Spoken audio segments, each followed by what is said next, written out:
Today I'm with Paul Banke, former WBC Super Bantamweight Champion of the world, a fantastic fighter. How are you, Paul, and how's California?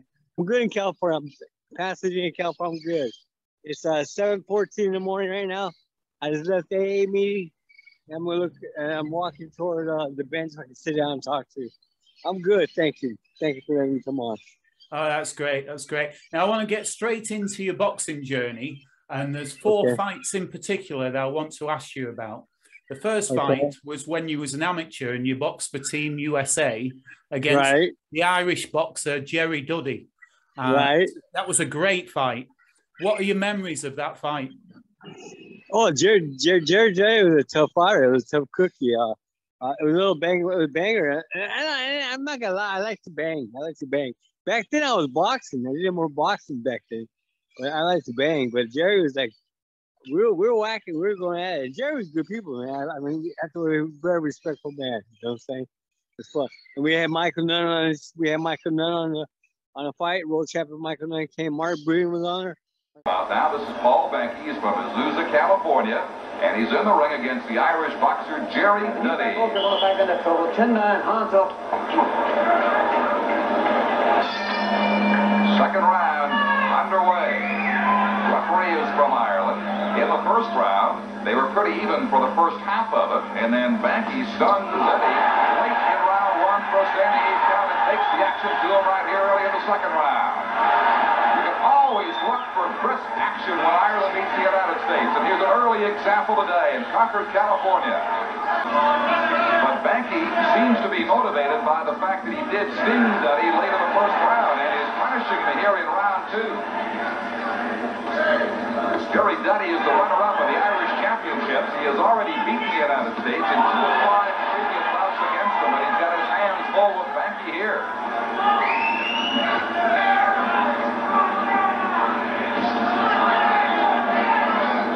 There are 3 judges, 2 Americans, 1 Irish in this bout, because the man in the middle who does not have a vote is also from Ireland. Jerry Duddy, the southpaw, and Paul Banke has solved his style midway in the fight and midway in round 2. You boxed for Team USA quite a few times, didn't you, all over the world? And you had a good winning. I've been in 12 countries, and I fought on USA team 12 times. I fought in ABC World Sports 6 times, ABC World Sports, and they showed my fight a couple of times. You know, they did the Russia one. I went to Russia for, and that was they showed all 3 rounds. They went to Yugoslavia, showed all 3 rounds. I was in England. I went to England. I fought. I forgot what I fought. I don't remember what I fought, but I fought in England. And what did it mean to box for Team USA, Paul? What did it mean to you? What did it mean? Oh, it was an honor, man. A young kid, you know, just to be on the USA team was an honor. Just had the USA trunks and the T-shirt. I mean, guy, even today it's still honored. You know what I'm saying? To be on the USA team. I always ask you guys make feel when I do interviews. Actually, they made the USA team because to me, you make USA team, you're a good fighter. You know what I'm saying? Yeah, and you boxed about 176 times, I think, as an amateur. Which fight stands out to you when you look back on your amateur career? Which one? Oh, which one stands out? Well, just a few of them, but I guess the one I lost to Steve McCoy in the Olympic trials. Semifinal. I knew I was going to fight him one day. He had more international experience than I did. He went to the Pan American Games, went to the World Cup, and I guess they took him. When I thought I fought him in Olympic trials in semifinals in Houston, Texas, I sparred him before, a couple years before that. And, when I fought him, man, I was like, God, this is it. I choked that fight. I didn't come out the best. And in the 3rd round, I almost stopped him, but he beat me the first, second, you know, crazy. So I'll be honest with you, my amateur experience was probably better. My pros were good too, but my amateur experience was a great time. We had a great time.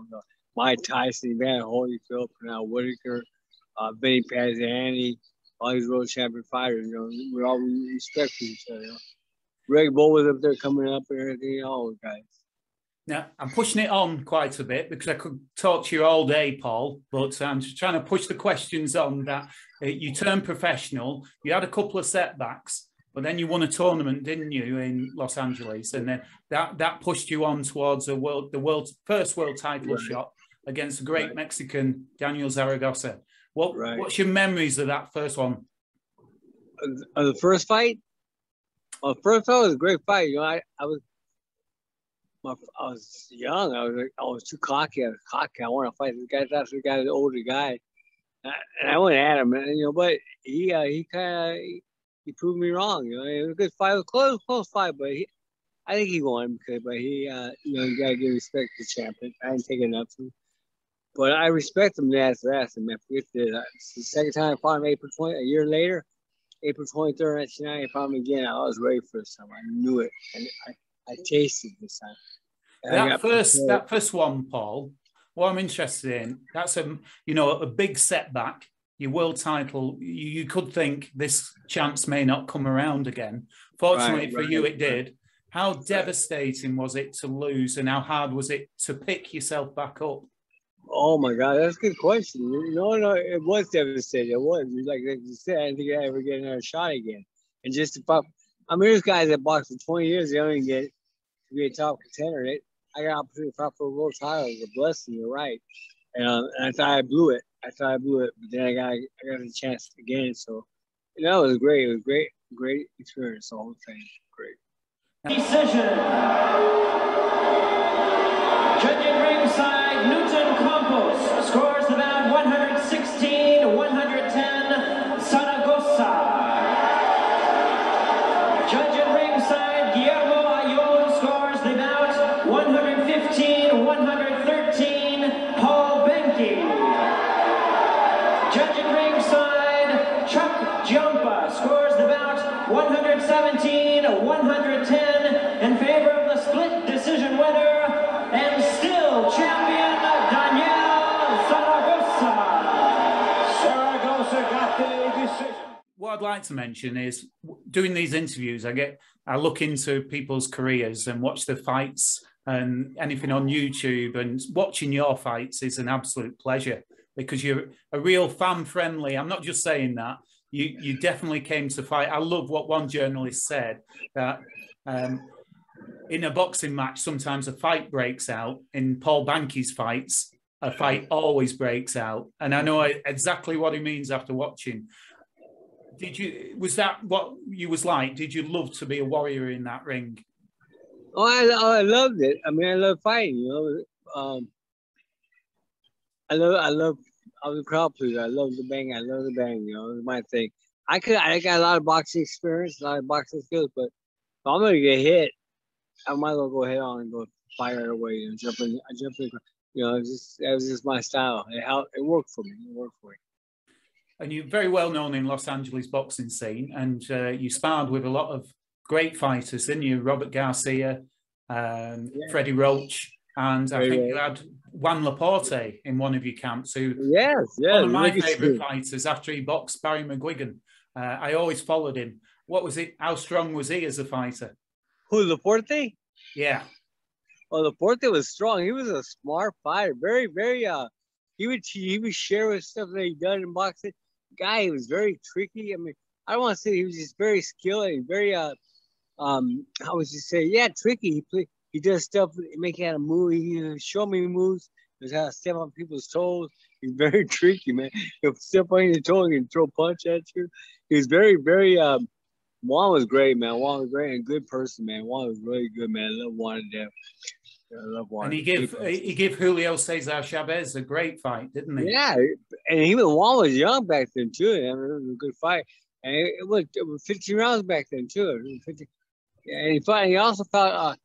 He fought Salvador Sanchez. Yeah, he fought Salvador Sanchez, right?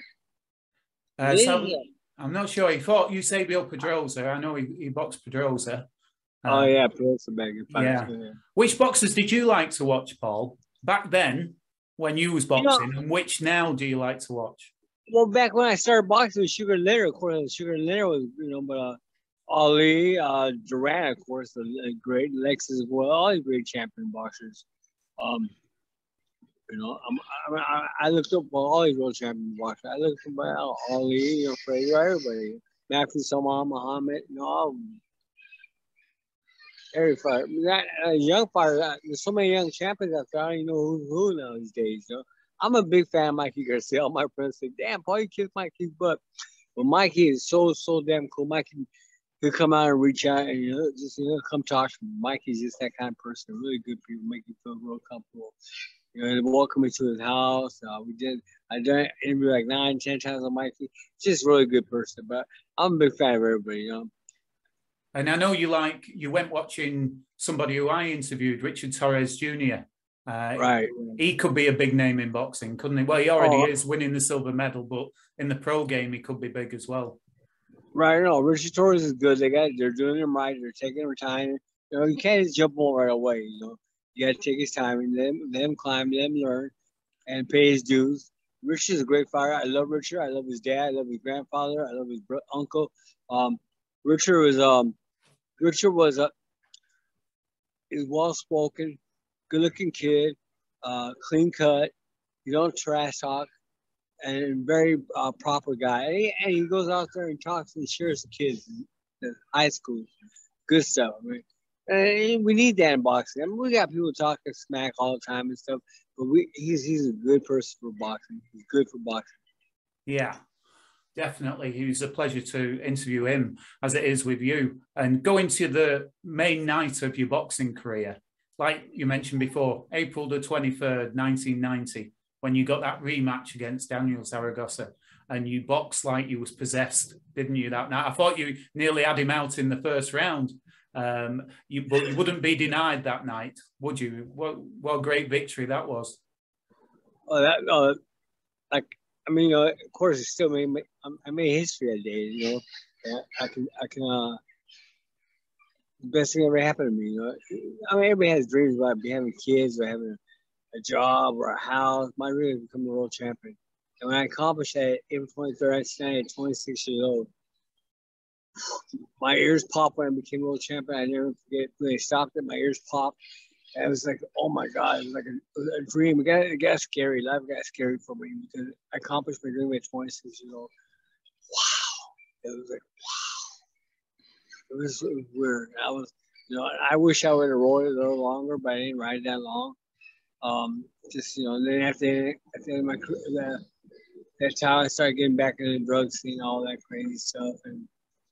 But I had a good time for a minute, so I wish I did more, made more money. And now, ladies and gentlemen, our main event, the WBC Super Bantamweight Championship on the line. The champion, Daniel Zaragoza against Paul Banke. All right, fans, here we go. Forum Boxing Incorporated and Budweiser presents the rematch main event you've all been waiting for, the WBC Super Bantamweight Championship of the world. Scheduled for 12 rounds of boxing. Introducing to you first, the challenger, fighting on my left out of the red corner. He's wearing dark blue trunks with white trim and fighting out of the All Heart Boxing Club in Quail Valley, California. His weight tonight is 122 pounds. His record, 18 wins, 4 defeats, 11 wins by way of knockout. He is the Forum Super Bantamweight Champion, ranked number 3 WBC contender. Welcome the challenger known as the Real Paul Banke.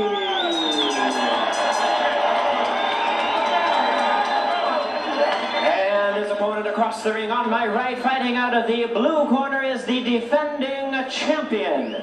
Wearing light blue trunks with white trim and hailing from Mexico City, Distrito Federal, Mexico.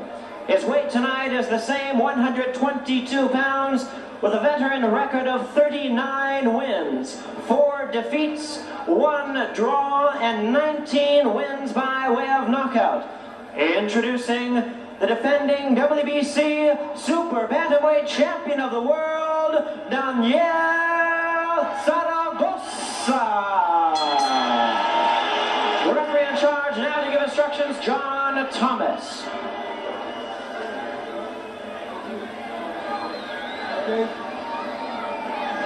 Okay, fellas, you've had your instructions already. Are there any questions? Any questions?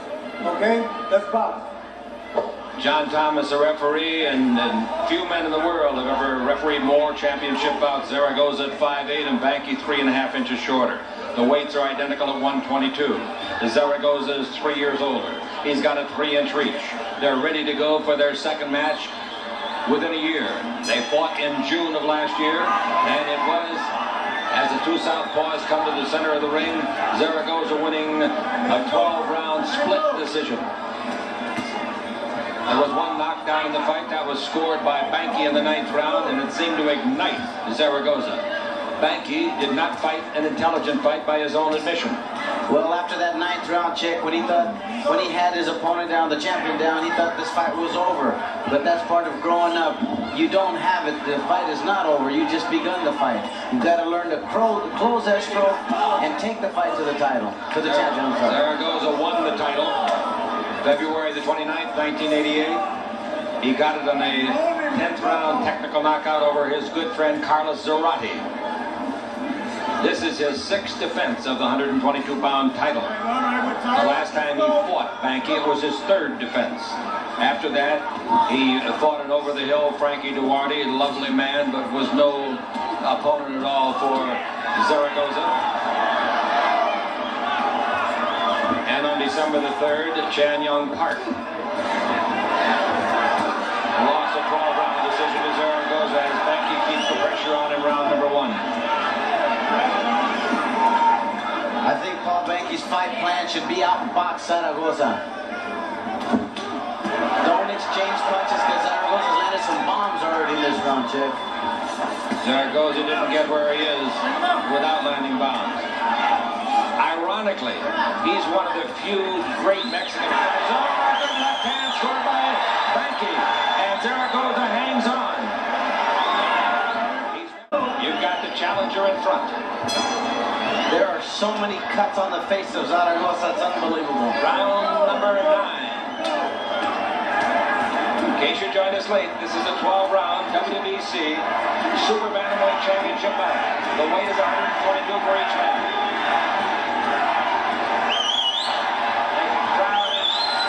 Shouting Banke, Banke.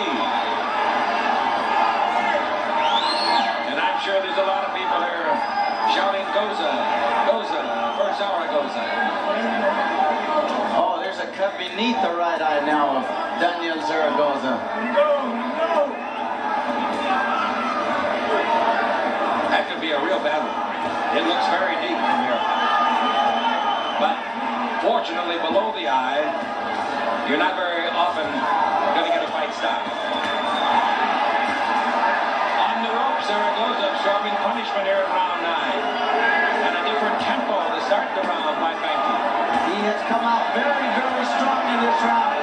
He's got to quit doing that. He's got to quit posing after landing those combinations. It's like swimming upstream, Chick. You do so well in just posing and let this guy start beating you. He's got Zaragoza's left eye nearly shut. He's got to be able to land those right hooks.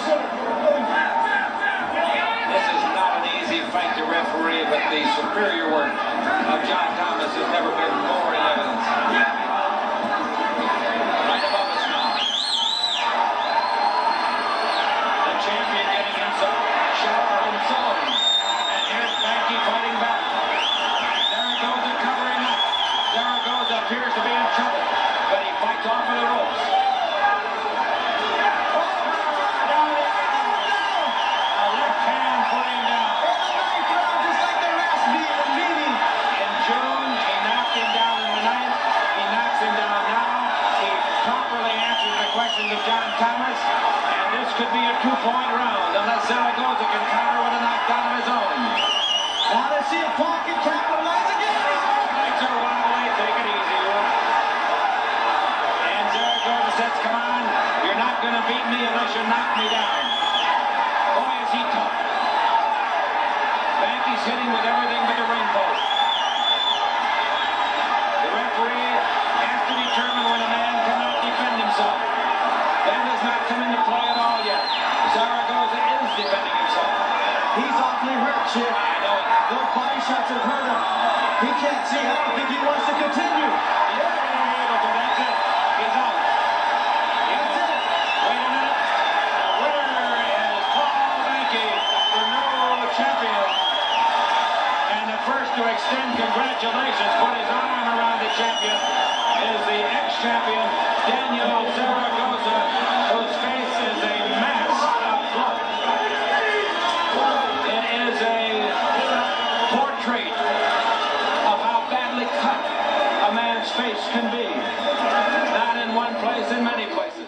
just one last thing on the Zaragoza fight. What was great to see was the respect between the two of you at the end of it. Instantly. Great champion, wasn't he, Zaragoza? Oh, no, I love Daniel. I love Daniel. You know, without Daniel, I couldn't be me. First God, and second would be Daniel, because, you know, God first and Daniel got to be second, because without me being world champion, I need Daniel. You know what I'm saying? I ran to Daniel like 10, 12 times since we fought. And I see his son. I met his son. I met people and cousins. And they're good. And they give me love, man. They hug me. They go, oh, my God, it's so cool. And Dan, I love Dan. He's very good. And Dan's doing pretty good. He's doing really good at that mess. So you love him. I video cam about a couple months ago, me and Olga, on Instagram, we video cam. Of course, I don't speak Spanish. I'm Mexican, but I speak Spanish. I'm born in the United States, but I can't even speak English good. Hablo un poquito. Only a little bit. You speak Spanish? Only a little bit, tiny bit, but not much. But you mentioned that fight there in South Korea when you defended your title, which was a tough fight. And he was undefeated challenger, wasn't he? Was it Ki Junlee and in South Korea? And, you know, he used the head on you quite a bit in that fight. That was one tough fight, wasn't it, Paul? Yeah, the trash man. Yeah, no, that Korean fight was a tough fight. It was no joke. That guy, you know what? I was ready for my road time in China for 13 days.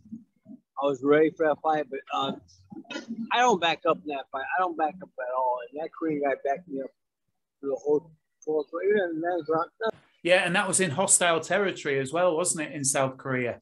No, but it was tough. You know, that Korean guy was no joke, and he was a warrior. He came beat me up, kind of hit me in the neck. He swole me in the eye a few times. I was swollen up for 4 rounds. I couldn't see with one eye. I had one eye closed. It was a war. My head was pounding after the fight. And then after the fight, you gotta do blood sample for drug testing.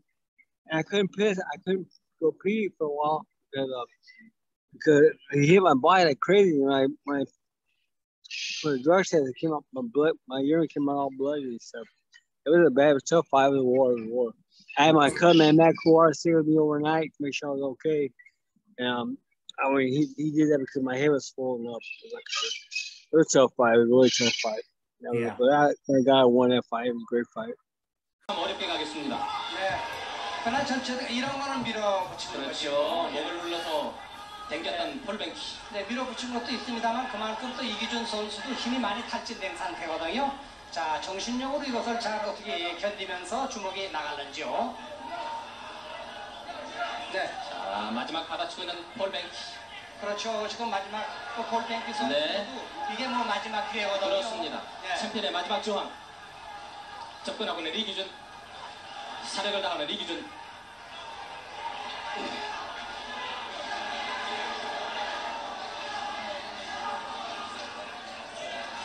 자, 여기서 이기준 선수가 찰고비를 넘기면서 착실하게 득점을 해줘야 되겠어요. 지쳤습니다. 자, 받아치고 슬쩍 빠지는 폴뱅키. 아, 여기서 또 등을 돌립니다. 네, 위험합니다. 중심을 잃었어요? 네, 이기준 선수. 네, 여기서 쉬지 않고 마는군요. 10라운드 다시 한번 다운을 뺏는 야, 폴뱅키. 일어나기가 어려운 상태인가요? 앞으로 주지 않고 말았습니다. 네. 네, 자, 일어났습니다. 일어났습니다. 다운을 빼앗긴 것이 자, 어떨려는지요? 최고의 순간. 네. 중심을 잃었습니다. 11라운드 끝나무라 판관. 시도를 해야 되겠는데. 그렇습니다. 예. 여기서 정면은 홀드 말해야 되겠어요? 아니면 허용 라이트? 네, 아주 안타까운. 위험합니다. 앞으로 다시 쓰러지는 다운이에요. 이기준. 네. 12라운드에 2번 다운. 레프리 카운트. 네, 진짜 다 잡은 대어를 놓쳐. One thing with your style, you couldn't help but be a fan-friendly fighter. I mean, so exciting to watch. You just stood your ground and really planted those shots in, didn't you? Great body shots. And you had great support in the Great Western Forum. They looked crazy nights in there. What was it like to have that support and be in the center of that? Oh my gosh, you know that I love it. That's home, right? Doc Jerry Buss, the foreign people. I got some friends still. Jim Fitzgerald, the ring announcer. I got friends, John Beirut. I mean, that's history. They were around with me all the time. Ron Rodriguez. But the form was great. I mean, back then in the 80s, 90s, form was like that, like New York, Madison, like the Madison Square Garden, New York. The form was like that back then. I'm just to be honest, finding the form was great. I loved it. It was the best time of my year watching. Now you still have that support around the world. I watch you on your Facebook page, your BOXFAM, and you get some great support, don't you? There's a lot of love for you out there, Paul. I probably overdo. I probably lost some friends because I overdo. I post a lot. I post a lot. What does that support mean, and why did you start BOXFAM? Why did I start BOXFAM? Well, there's a couple of good reasons. I haven't even told the story. I did it because I want to be get closer. I saw Ricky. Anyways, so long story. I got a couple good reasons. I wanted to get in the close to ringside seats. They say only media can do that. I said media. So I said all you gotta do is grab a phone and ask a question at a press conference. I said really? So I started doing. Plus I did like 100 pictures of Mike, Freddie Roach, and you know what? I got 100 pictures. Different people they made quotes on them. I thought, well, let me get these pictures to talk. Let me start doing people to talk. And who else can? I mean, I know the sport. I can talk to the guys. I can't talk with the dad, but they talk good. You know what I'm saying? So they make my BOXFAM better. You know, I got people all over the United States, all over the world now. So it's a blessing. Thank God. You know. So and I'm still new. I'm still new to the media stuff. I want to say 100 world champions I interviewed. I'm close to it. I've done a lot. I do Zoom. It's a blessing, you know. And for me to get back now and talking to amateur kids now and talking to kids, and if some world champion boxer was interviewing me or taking pictures or videotaping me, I'd be honored. That'd be awesome about an amateur. So for me, interviewing these kids is a blessing. You know what I mean?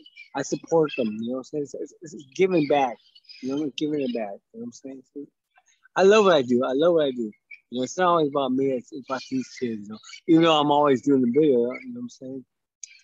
And you've got your annual family BOXFAM barbecue coming up, haven't you? Is that the August? Yeah, it's coming 2 more weeks. Fourth annual BOXFAM family barbecue in Covina Park. I left James Horney and Mike Garcia messages this morning. Hope they come. I got Michael and I got a lot of gang people. Every year is about 100 people, over 100. About 150 last year. This year, I've been blowing this up like crazy. So we got a lot of things. I got people selling T-shirts. I got people selling art. I got people selling haircuts, doing haircuts, snow cones, photo booths. I told people I want people making anything out of it. Come join it. So it's gonna be a great event. It's the 4th annual. God forbid for saying this. When I'm off this planet, 10 years, wherever I'm off the planet, it'll still be going, the BOXFAM family barbecue. I was trying to put some amateur fights on this time, but we missed short of the lottery thing. It's called a lottery for trying to get the fight. But hopefully next year we put some amateur fights on during the barbecue, which will be a great thing, you know. Oh, that sounds a great day. You're welcome to come. You're welcome to come. I love America, but I'm in Spain in 2 weeks. Have you been here before, right? Yeah. I've been a few times. I was in Santa Barbara, which isn't too far from you, is it? Just before COVID, and love it. Absolutely love it. Did you come over for the fights or anything? No fights, some boxing? I didn't. I was with my wife, and we just went to Vegas, Santa Barbara, Monterey, and finished in San Francisco. It was fantastic. I'm ready to go back to England. I was in England in 1983. 1983 I was in England, yeah. Now, I've got to ask you, Paul, I'm sure a lot of people, I know, like I say, you get a lot of love from BOXFAM, and you've had a tough life. You was diagnosed with AIDS is it 95? Am I right there? And a lot of these new people on Facebook probably don't know my story, but yeah, I got full-blown AIDS. July 10th, 95, HIV positive. August 21st. A lot of my people, I don't bring it up, but you know, if you know me, you know my story. Yeah, and I've seen interviews where you said you didn't think you'd make 40. Where you're now 58, aren't you? How are you doing? How are you doing now? I'm all right. I'm healthy. I'm blessed. Look, I'm on Facebook all day, all the time. I live on Facebook. This technology is social media. We didn't have it when I was growing up. I'm 50 years old. I'm like a little kid on this. I put music on it. I have fun with it. You know what I'm saying? So I have fun with this social media. It takes me places, seriously. Yeah. And as well, I'm sure you've had a lot of help from family and friends, right. The BOXFAM family. What does that support mean to you? Oh, it means it keeps me going. You know what I'm saying? It keeps me going. It's a blessing. You know, it's love. It's just love. You know, like I said, it's just technology today. We're looking at you. You're in England. I'm over here. We can talk to each other. It's awesome. I call over there in Afghanistan. This old man, he had Dolby on, and he didn't speak no English. He told me to hold the camera. He got his grandson. His grandson started shadowboxing. Like, oh my gosh! During Afghanistan, he's doing that. I went to Africa. It's a blessing doing this stuff, you know, Facebook stuff. Just if anybody wants to know more about your story, after watching you, I bought your book, which is Staying Positive, which was Paul Zanon. Come on, I gotta go over there. I gotta go over there to sign it. You gotta come over here to sign it. Yeah, he wrote it, and it's a fantastic book. That what a struggle you've had, but big highs, big lows. But even if you're not into boxing, that is a great book. So I got that on Amazon. I got to thank somebody. John Maresco, who reached out to Paul Zanon. John Maresco is like a manager to me. I call my manager. He's like a manager. He's my advisor. John Maresco reached out to Paul Zanon to share my story. And Paul Zanon gets hundreds of emails daily about people about doing his book. For some reason, John just kept on nagging at Paul a couple of times, and Paul got his attention. So what happened was Paul called me up one morning. The video cam was he called me up and I told him my story. I said, man, I got a few minutes to tell my whole life story. I just dumped the whole road through shit. I mean, no one even knows my shit. I dumped it all in 1 minute. Not even a minute, Paul would stop. I'm done. We're gonna do your book. We're gonna do your book. So I showed him the whole thing. Not even a minute. He's like 40 seconds. You know what? Stop. I'm gonna do your book. I'm gonna do your book. I told him the whole thing, the truth, what happened. He's like, man, we're gonna do your book. Cool. Well, you're an inspiration. I think everyone's been touched with drugs and different things, right, Paul, and see you being the positive person you are today and the love that you get, it is inspiring, and credit to you for that. Thank you. I appreciate and the last question, Paul, as much as you can, this crazy sport of boxing, this crazy sport of boxing, why do you love it? Why has it stayed with you as part of your life? Well, that's a good question. Why does it stay with me part of my life? It's my life. It's me. This morning I ran this morning. I mean, I'm 58 years old. I still got to run. I got to still stay in shape. It keeps me young, you know. I'm having fun with it. It's my sport, you know. There's other sports out there. You know, I always tell kids, I don't care what sport you play. Being any sport is great for these kids, you know what I'm saying? I love my boxing. It's my sport. And just another one in there. How hard was it when you finally hung my son's he's just put the gloves up, and he said it was like grieving, that it was a big part of who he was as a person. How did you find it when you had to hang the gloves up? Well, you know what? When I stopped and quit, I was getting on drugs, and my last fight I was on drugs too, and I said, you know what? I'm not gonna embarrass myself. I quit. I said, I'm not gonna jump back in the ring again. I did. And I was embarrassing myself. I was really into the drug scene. Because I wish I was fighting now because they're making millions. You know what I'm saying? Yeah, Paul, it's been an absolute honor to talk to you. And just one last question. I've asked you a lot about the past. What about the future for Paul Banke? What do you want to achieve in the future?